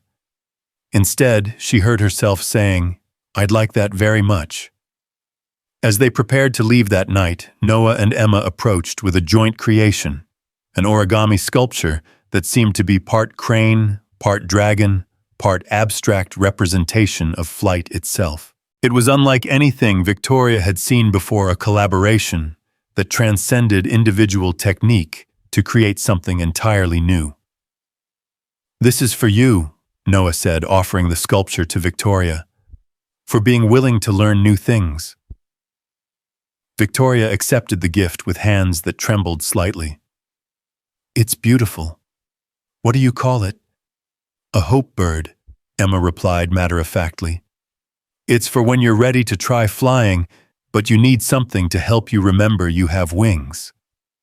As Victoria drove home that night, the hope bird sitting carefully secured on her passenger seat, she found herself thinking about the evening's revelations. She had discovered that teaching could be learning, that strength could include vulnerability, that the most profound moments often emerged from the simplest activities. Most importantly, she had begun to understand that the walls she had built around her life, walls designed to protect her from pain and uncertainty, had also kept her from experiencing the kind of joy that came from genuine connection with others. The hope bird sat on her nightstand, beside the growing collection of paper cranes, a reminder that some flights required faith rather than control, trust rather than certainty. For the first time in 18 years, Victoria Kane found herself ready to discover what might happen if she stopped protecting herself long enough to find out who she really was beneath all the armor. The question that had haunted her for weeks, about the difference between performing strength and embodying it, seemed closer to an answer. True strength, she was beginning to understand, wasn't about having no weaknesses. It was about being brave enough to let the right people see your vulnerabilities, wise enough to accept help when it was offered, and generous enough to offer your own gifts in return. As sleep took her that night, Victoria's dreams were filled with paper birds taking flight, carrying messages of hope across skies that no longer seemed quite so vast or threatening. And somewhere in those dreams, she found herself learning to fly alongside them, discovering that the ground she had clung to for so long had never been as safe as the journey she had been too afraid to begin. The coffee invitation materialized into reality on a Saturday morning that felt suspended between seasons, with autumn's last warmth giving way to winter's first whisper. Victoria had suggested one of the upscale cafes near her office building, but Michael had countered with a small diner in Fremont that served what he claimed were the best pancakes in Seattle. The choice between familiar territory and unknown ground felt symbolic in ways that made Victoria's chest tight with anticipation. She arrived first, sliding into a worn vinyl booth that had probably seen decades of conversations, both profound and mundane. The Copper Kettle Diner was everything her usual haunts were not. Unpretentious, comfortable, filled with the kind of honest warmth that money couldn't manufacture. Truckers sat next to college students, elderly couples shared newspapers over coffee that had been brewing since dawn, and the waitress called everyone "hon" with genuine affection. When Michael arrived with Noah in tow, Victoria felt a flutter of surprise followed by something that might have been relief. She had been nervous about navigating a purely adult conversation, unsure how to relate to Michael outside the familiar context of the dojo. "Hope you don't mind," Michael said, as they approached the table. "Emma's family went out of town for the weekend, and I don't like leaving Noah alone for too long." "The more the merrier," Victoria replied, and meant it. Noah's presence would provide both buffer and focus, preventing the conversation from becoming too intense while ensuring it remained authentic. Noah slid into the booth beside Victoria with the easy familiarity of a child who had decided she was safe. "They have really good hot chocolate here," he informed her seriously, "with marshmallows that don't melt right away." "That sounds perfect," Victoria said, catching Michael's eye across the table. His smile was warm but cautious, the expression of someone venturing into uncertain territory with someone whose reactions he couldn't predict. The morning unfolded with surprising ease. Conversation flowed around Noah's observations about the diner's eclectic decor, Michael's stories about his early firefighting days, and Victoria's tentative sharing of her own childhood memories. She found herself talking about her father's rigid expectations, her early struggles with perfectionism, the loneliness of always being the smartest person in the room. "Sounds like you were performing pretty early," Michael observed gently. "I didn't know there was any other option," Victoria replied. "Success was the only acceptable outcome in my family. Everything else was a failure." "That's sad," Noah said, with the directness that adults had learned to soften, but children still wielded like truth. "My mom always said the best adventures happen when you don't know how they'll end." Victoria felt the familiar tightness in her throat that came whenever Noah mentioned his mother. "She sounds like she was very wise." "She was," Noah agreed. "Dad says I have her eyes, but his stubbornness." "Guilty as charged," Michael admitted, though I prefer to call it persistence. As they talked, Victoria found herself studying the dynamic between father and son. There was an ease between them that spoke of deep trust, but also a careful gentleness that suggested they had both learned to handle fragile things with extra care.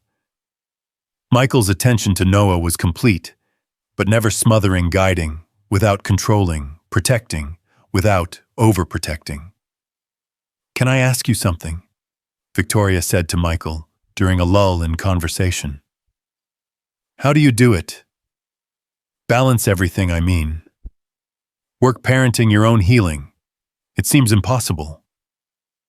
Michael was quiet for a moment, stirring sugar into his coffee with the methodical care he brought to everything he did. "Honestly, most days I feel like I'm barely keeping my head above water. But Sarah used to say that the secret wasn't having all the answers. It was being willing to admit when you needed help." "Do you need help, I mean?" The question hung between them, loaded with implications that Victoria wasn't sure either of them was ready to examine fully. Michael looked at her with those steady brown eyes that seemed to see more than they revealed. "Everyone needs help," he said finally. "The trick is recognizing it when it comes in unexpected packages." 3 weeks later, Victoria found herself in completely unfamiliar territory. The sidelines of a youth soccer game, cheering for Noah's team with an enthusiasm that would have mystified her business associates. The invitation had come casually, Noah mentioning that he had a game on Saturday and wondering if she might want to come watch. Victoria had accepted before fully considering the implications of spending her weekend at a suburban soccer field. But as she watched Noah race across the grass with the determined intensity he brought to everything he cared about, Victoria discovered that there were forms of entertainment more satisfying than corporate networking events. The pure joy on the children's faces, the supportive cheers from parents who had nothing to gain from each other except community, the simple pleasure of celebrating effort regardless of outcome. It was a world away from the calculating atmosphere she was used to. "He's getting stronger," Michael observed, settling beside her on the aluminum bleachers with coffee from the concession stand. "More confident." Victoria watched Noah steal the ball from an opposing player and pass it skillfully to a teammate. "The art classes are helping, I think. Emma says confidence in one area builds confidence in others." The art classes had been Victoria's idea, implemented after she had witnessed Noah's talent during their origami sessions. She had quietly arranged for him to attend weekly lessons with one of Seattle's most respected children's art instructors, framing it as a scholarship program to avoid any awkwardness about charity. "You didn't have to do that," Michael had said when she first mentioned the arrangement. "We could have figured something out." "I wanted to," Victoria had replied. "Talent like his deserves nurturing. Besides, I'm learning as much from him as any teacher could provide." It was true. The Tuesday evening origami sessions had evolved into something unprecedented in Victoria's life. Time spent creating for the pure joy of creation, without agenda or expectation of return. Noah and Emma had become her teachers in the art of being present, of finding satisfaction in process rather than outcome. Now, watching Noah play with the kind of focused joy that had become his trademark, Victoria felt a deep satisfaction that had nothing to do with profit margins or market dominance. She was witnessing the flowering of potential she had helped nurture, contributing to something beautiful, without needing to control or claim credit for it. "Victoria," Michael said quietly, "there's something I want to tell you. About Sarah, about what happened." Victoria felt her attention sharpen. In all their conversations over the past months, Michael had shared memories of his wife, but never the details of her loss. She had sensed the pain beneath his carefully maintained composure, but had never pushed for information he wasn't ready to share. "You don't have to," she said. "I want to," Michael replied. "You've become important to us, to Noah and me, and there are things you should understand if we're going to keep whatever this is we're building." Victoria nodded, giving him space to find his words, while keeping part of her attention on Noah, who was currently engaged in an animated discussion with the referee about an alleged foul. "Sarah had cancer," Michael said simply. "Diagnosed when Noah was 4.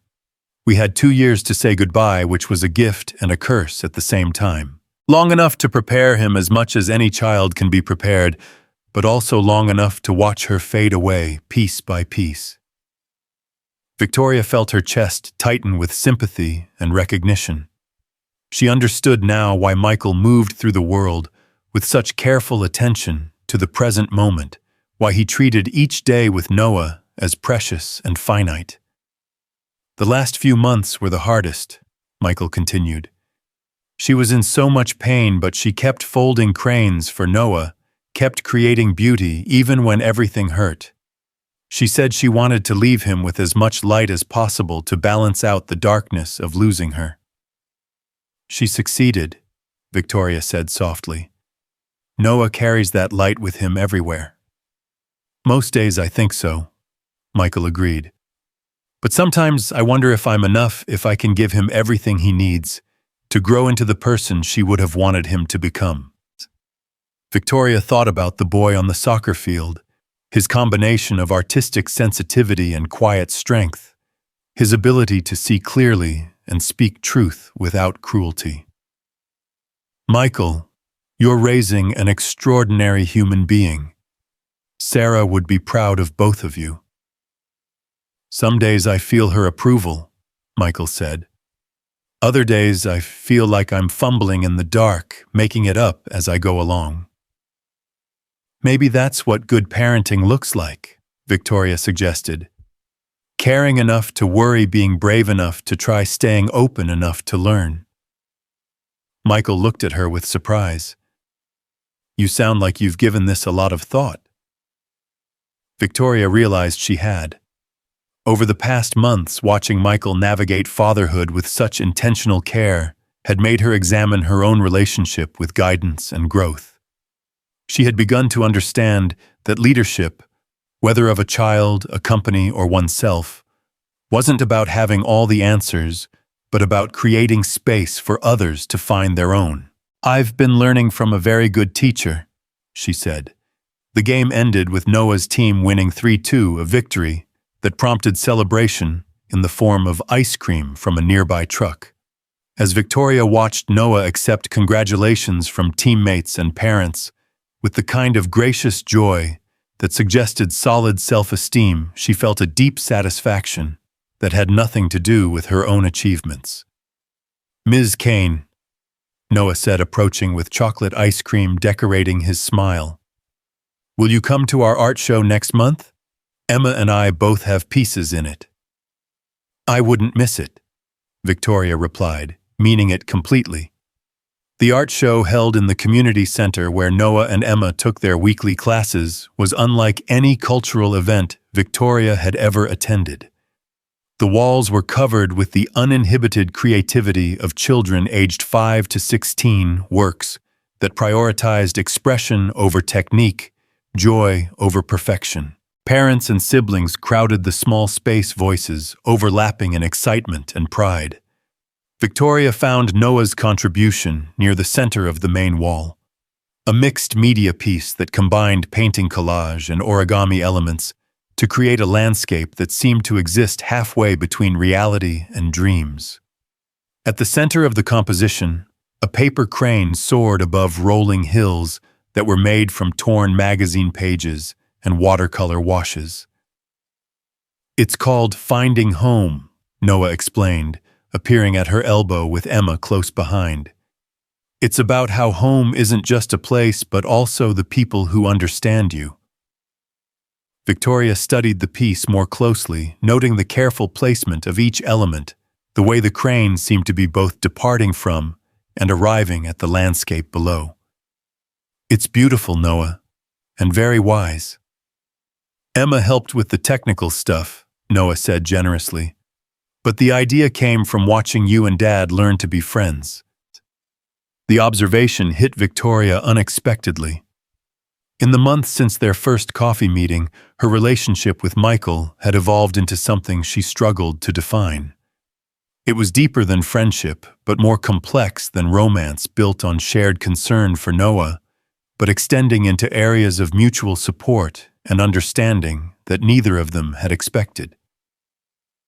What do you mean? Victoria asked. You were both lonely before, Emma said with the matter-of-fact wisdom that marked her contributions to any conversation. But in different ways. Now you're lonely together sometimes, which is better than being lonely alone. Victoria felt tears prick her eyes. The children had seen something in the developing relationship between her and Michael that the adults themselves were still trying to understand. They had recognized the careful way two damaged people were learning to trust each other, the gradual building of something that might become a foundation for healing. You're both very observant, Victoria said. Artists have to be, Noah replied seriously. Mom always said that making good art meant seeing what was really there, not just what people wanted you to see. Later that evening, after the art show had ended, and the last proud parents had departed with their young creators, Victoria found herself walking through downtown Seattle with Michael and Noah. They had started at the community center, moved to dinner at a family restaurant that specialized in comfort food, and were now wandering without destination through the city streets. This has been perfect, Victoria said, as they paused at a viewpoint overlooking Elliott Bay. The water stretched dark and peaceful before them, dotted with the lights of ferries and cargo ships pursuing their own quiet purposes. It has, Michael agreed. Noah, what did you think of your first art show? I liked seeing everyone's different ways of making beautiful things, Noah replied. But mostly I liked that you and Victoria were there together. It felt like a family might feel. The words hung in the cool evening air, honest and hopeful and terrifying in their implications. Victoria felt her carefully maintained boundaries wavering the walls she had built around her heart, developing cracks that let in both light and vulnerability. Noah, Michael said gently. Victoria has her own life, her own responsibilities. We can't expect... Actually, Victoria interrupted, surprising herself with the certainty in her voice.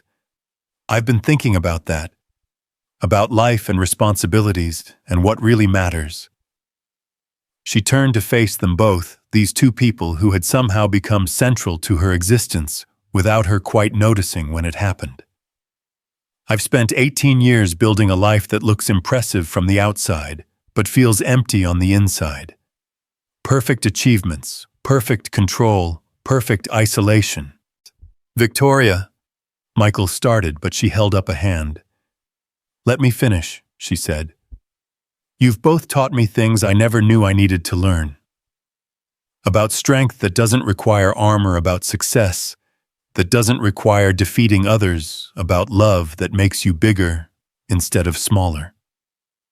Noah was watching her with those serious brown eyes that seemed to contain understanding far beyond his years.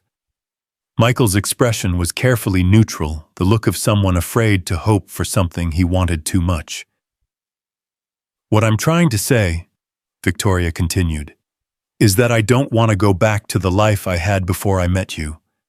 I want to build something new, something that includes all of us, if you're willing. Like a family. Noah asked, his voice small but hopeful. Like a family. Victoria confirmed, feeling the words reshape something fundamental in her chest. If your dad thinks that's a good idea. Michael was quiet for a long moment, studying her face as if trying to determine whether her offer was real or just another performance designed to achieve a desired outcome. Are you sure? He asked finally. This isn't a business merger, Victoria. This is messy and complicated, and there are no guarantees. I'm terrified, Victoria admitted. But I'm more terrified of spending the rest of my life wondering what might have happened if I'd been brave enough to try. What about your company, your empire? Victoria looked out over the water, thinking about the towers of steel and glass that housed her various enterprises, the carefully constructed monument to her own ambition. It'll still be there, but maybe it doesn't have to be the only thing that defines me. Are you proposing to my dad? Noah asked, with the directness that had become his trademark. Victoria laughed, a sound that felt lighter than any she had produced in years. I'm proposing that we figure it out together, all of it. The scary parts, and the beautiful parts, and everything in between. Michael stepped closer, close enough that she could see the hope and fear warring in his expression. You know, this changes everything, right? No going back to being the untouchable Victoria Kane once you let us into your life completely. Good, Victoria said simply. I'm tired of being untouchable." 6 months later, Victoria stood at the edge of the training floor in her dojo, watching as Noah led a group of younger children through basic origami techniques. The weekly children's art and movement class had been his idea, a combination of gentle martial arts, instruction, and creative expression that drew families from across the city. "Remember," Noah was saying to a 6-year-old struggling with a complex fold, "the paper wants to be a crane. You just have to help it remember how." Victoria smiled at the wisdom in the advice, thinking about how applicable it was to most of life's challenges. She had spent so many years trying to force outcomes through willpower and strategy, never realizing that some of the most important transformations happened when you learned to work with natural tendencies rather than against them. "He's a natural teacher," Michael observed, joining her at the edge of the mat. "Patient, but encouraging. Reminds me of someone else I know." Victoria leaned into his shoulder, still surprised by how natural physical affection had become between them. The transition from friendship to something deeper had been gradual and careful, built on foundation of shared values and mutual respect rather than passionate impulse. "The demonstration's in 2 weeks," Victoria said. "Are you ready?" The statewide Aikido demonstration had been Michael's suggestion, a chance for Victoria to showcase the evolved teaching philosophy that had emerged from their months of collaboration.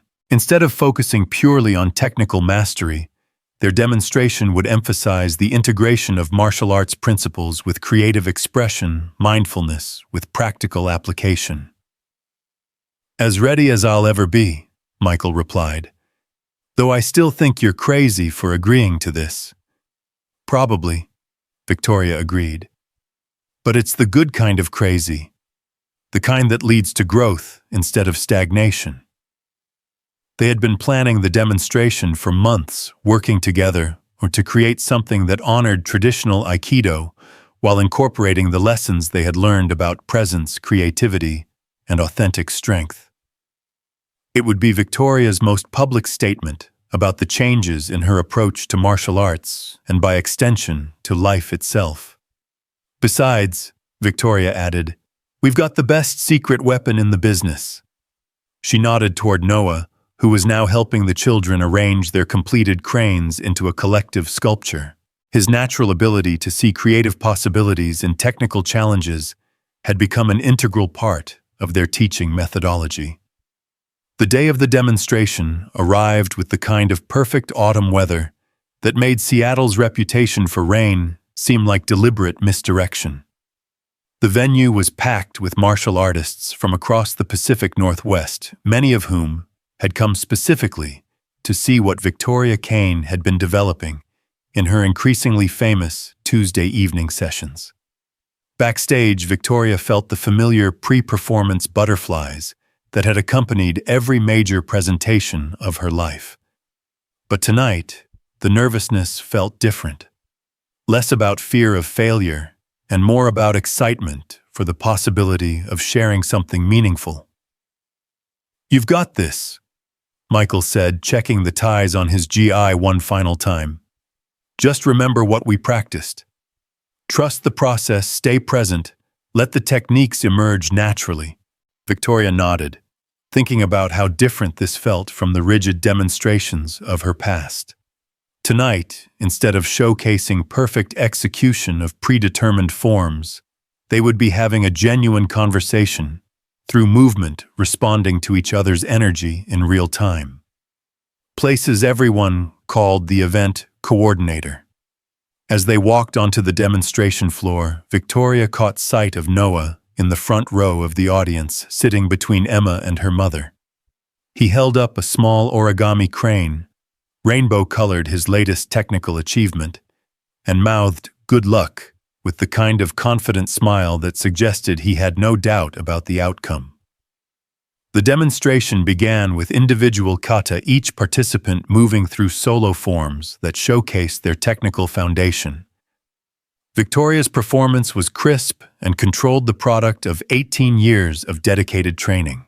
But as she moved through the familiar sequences, she found herself thinking, not about perfect execution, but about the stories the movements were telling.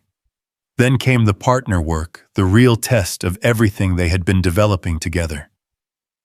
Victoria and Michael began with basic techniques, establishing rhythm and connection, before moving into more complex applications. What emerged was something that transcended mere martial arts demonstration. It was a conversation between two people who had learned to trust each other completely, a dance of give and take that showcased strength through cooperation rather than domination. The audience fell silent as they moved through sequences that blended traditional Aikido with innovations born from their months of collaborative exploration. Victoria found herself responding to Michael's energy with an intuition that went beyond conscious thought, while he matched her technical precision with the kind of adaptive creativity that had first caught her attention in their initial encounter. "Beautiful flow," someone whispered from the audience. But Victoria barely heard the comment. She was completely absorbed in the present moment, experiencing the kind of total engagement that she had been searching for her entire life without knowing it.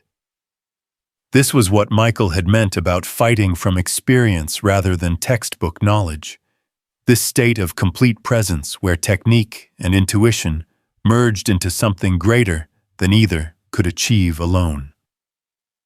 As they concluded their formal demonstration, the applause was immediate and sustained. But Victoria's attention was focused on Noah, whose face radiated the kind of pure joy that came from watching people you loved succeed at something important to them. "That was incredible," said one of the attending masters as they left the demonstration floor. "I've never seen such perfect integration of traditional technique with contemporary application." "Thank you," Victoria replied. "Though I should point out that what you saw was the result of collaborative development. This isn't something I could have achieved alone. It was a statement that would have been impossible for the old Victoria Kane to make. An acknowledgement that her greatest achievements had come not from individual excellence, but from learning to work with others in service of something larger than personal glory." Later that evening, as they celebrated at the same diner where Victoria and Michael had shared their first real conversation, Noah presented them with his latest creation, an origami sculpture that seemed to be part crane, part dragon, part abstract representation of movement itself. "What do you call this one?" Victoria asked, accepting the delicate creation with hands that trembled slightly from the evening's exertion. "A family bird," Noah replied matter-of-factly. "It's for when people who used to be separate learn how to fly together."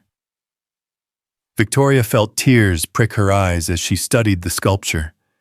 Like all of Noah's art, it captured something essential about the human experience. In this case, the way that connection could transform individual limitations into collective strength. "It's perfect," she said, meaning it completely. "Just like us," Michael added, reaching across the table to cover her hand with his own. As they sat together in the warm glow of the diner's lights, surrounded by the comfortable chaos of families sharing meals and stories, Victoria marveled at the journey that had brought her to this moment. 6 months ago, she had been a woman who measured her worth in quarterly reports and competitive victories, who had built her identity around the ability to control outcomes through superior strategy and ruthless execution. Now she was part of something messier and more beautiful than anything she had previously imagined possible. She was learning to find strength in vulnerability, success in collaboration, joy in the simple act of creating beauty alongside people she loved. The paper crane from that first evening still sat on her desk at the office, joined now by dozens of others in every color and complexity imaginable. They had become symbols of transformation, reminders that the most profound changes often began with the smallest acts of courage, the willingness to fold something new from the raw material of what had been. "So what's next?" Michael asked as they prepared to leave the diner. Victoria looked at Noah, who was carefully packing his art supplies with the methodical care he brought to everything important, and then at Michael, whose steady presence had become the foundation for her own growth into someone she actually liked being. "I don't know," she said, and for the first time in her adult life, uncertainty felt like possibility rather than threat. "I guess we'll figure it out together." As they walked out into the Seattle night, Noah between them holding both their hands, Victoria found herself thinking about the difference between control and trust, between performing strength and embodying it. She had spent 18 years trying to write the story of her life in advance, plotting every chapter and predicting every outcome. Now she was learning the joy of improvisation, of allowing the story to emerge through the choices she made moment by moment, in partnership with people who saw her clearly and loved her anyway. It was terrifying and exhilarating, and more real than anything she had ever experienced. The city lights sparkled around them like earthbound stars, and somewhere in the distance a fairy horn sounded its deep note of arrival and departure. Victoria Kane, no longer the Ice Phoenix, but something warmer and more human, walked toward whatever came next, secure in the knowledge that she was no longer walking alone. Behind them, the dojo stood quiet and ready for tomorrow's lessons, its floors swept clean by hands that understood the dignity of honest work, its walls holding the echoes of laughter and learning growth and transformation. And in the observation area, if you looked closely, you might see a small collection of origami cranes perched on the windowsill, messengers of hope and change, reminders that the most beautiful flights often began with the simple courage to unfold.